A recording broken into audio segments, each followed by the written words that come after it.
Assalamualaikum warahmatullahi wabarakatuh. Selamat pagi anak-anak ibu sekalian. Semangat pagi semuanya. Semoga pada pagi hari ini kalian sehat-sehat saja dan dapat mengikuti kegiatan daring dengan baik. Oke, kita masih mempelajari mengenai produksi massal. Materi yang sekarang kita pelajari ialah mengenai indikator keberhasilan tahapan produksi massal. Jadi indikator itu adalah bagian dari kegiatan manajemen produksi yang dia bertujuan untuk menciptakan kegunaan bentuk dari produk yang kita buat. Keberhasilan manajemen produksi itu terdiri dari produktivitas, kapasitas, kecepatan pengiriman, kualitas produk, kecepatan proses, fleksibilitas.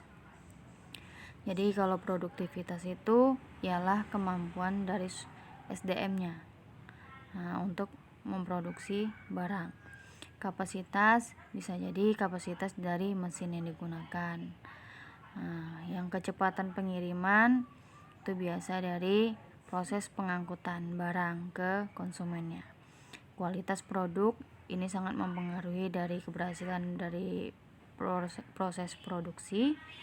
Kecepatan proses ini biasanya berkaitan dengan mesin yang digunakan dan SDM yang digunakan. Flexibilities. Yang kedua, ukuran kinerja sistem produksi itu meliputi ongkos produksi, kualitas produk, dan tingkat pelayanan. Yang ketiga, ukuran kinerja produktivitas mesin. Biasanya kinerja produktivitas mesin itu diukur menggunakan OEE, Overall Equipment Effectiveness.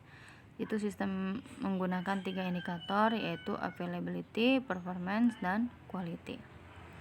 Jadi ada tahapan-tahapan pengukuran produktivitas mesin menggunakan OEE. Itu yang pertama memulai dari pengukuran manual, fokus pada kerugian, menetapkan target tambahan, memantau segala kendala, hati-hati dalam membuat perbandingan.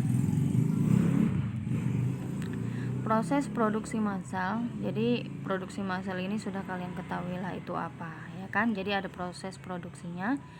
Proses produksi itu adalah suatu cara atau metode untuk menambah kegunaan dari suatu barang dan jasa menggunakan faktor produksi yang ada agar lebih bermanfaat dalam memenuhi kebutuhan.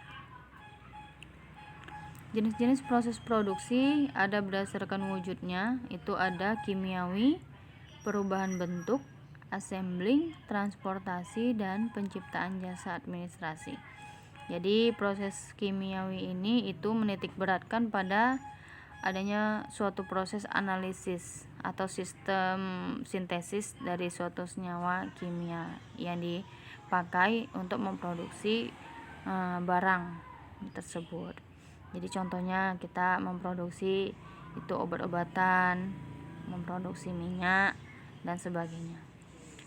Perubahan bentuk ini biasanya pelaksanaan produksinya menitik beratkan pada perubahan masukan input menjadi keluarannya, outputnya, sehingga didapatkan penambahan manfaat atau faedah dari barang tersebut. Yang ketiga, assembling. Proses produksi yang proses pelaksanaan itu lebih menguntungkan pada proses penggabungan dari komponen produk dalam perusahaan yang bersangkutan atau membeli komponen produk yang dibeli dari perusahaan. Transportasi, jadi dia itu menciptakan jasa atau pelayanan pemindahan tempat baik berupa barang atau manusia. Yang kelima, penciptaan jasa administrasi, itu proses produksi yang memberikan jasa yang administrasi kepada perusahaan-perusahaan lain atau lembaga yang membutuhkannya. Berdasarkan arus proses produksi itu ada terus-menerus, terputus-putus, dan proses produksi campuran. Jika terus-menerus, proses produksinya itu satu pengoperasiannya itu dia dilakukan secara terus-menerus. Karena bisa jadi barang yang dibutuhkan di pasaran itu sangat berlebih. Jadi prosesnya itu pun juga harus dilakukan secara terus-menerus.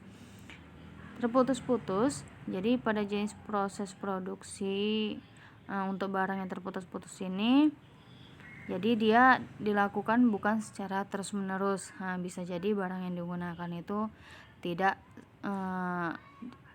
banyak digunakan. Jadi prosesnya pun terputus-putus. Jadi proses pembuatannya itu ialah sesuai dengan peminat pembelinya atau peminat konsumen di saat itu.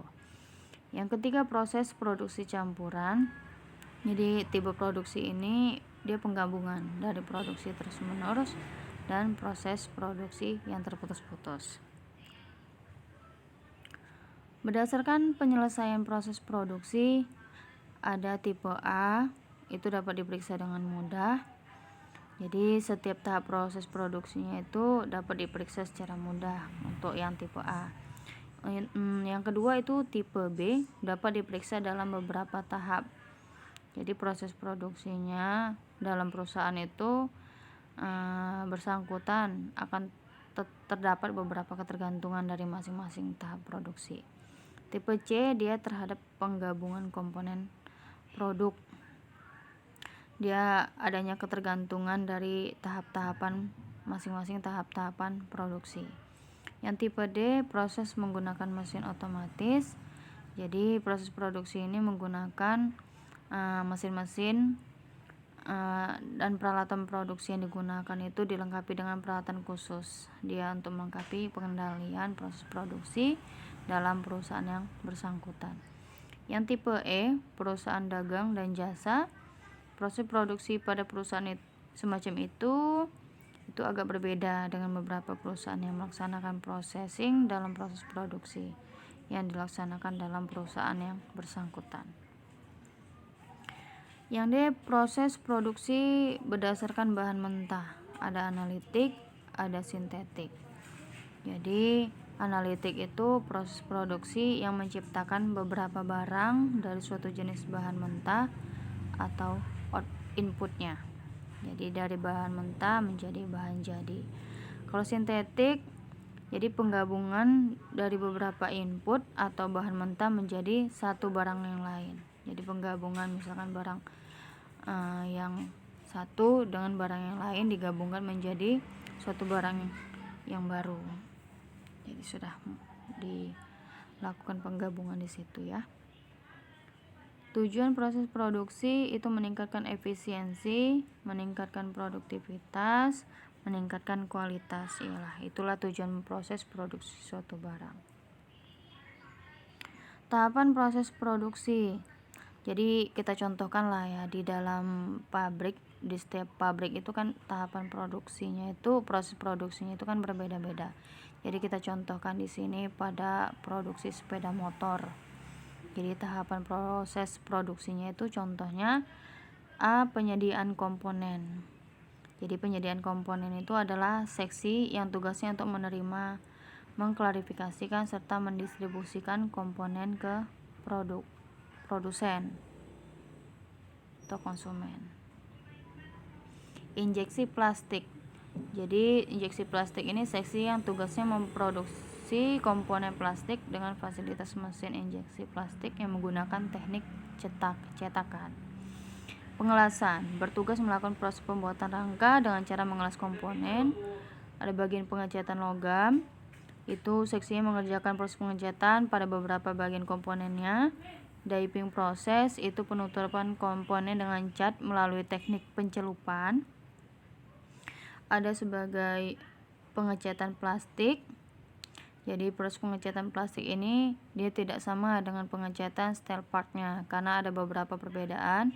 Itu tidak adanya proses pre-treatment, overhead conveyor lebih pendek, temperatur oven yang lebih rendah, pengecatan secara manual dengan spray atau hand gum.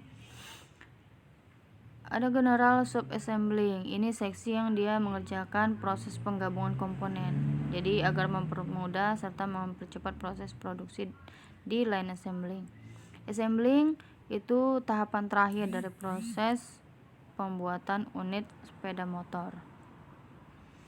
Final inspection, kegiatan akhir dari seksi assembling yang bertugas melakukan pemeriksaan unit sepeda motor yang telah selesai dirakit. Dilakukan oleh bagian final inspection. Shaping itu bagian yang bertugas untuk mengirim unit sepeda motor ke seluruh cabang se-Indonesia dan juga untuk kebutuhan ekspor. Oke, baiklah itu saja penjelasan dari Ibu. Ada tugas yang Ibu berikan, itu ada 3.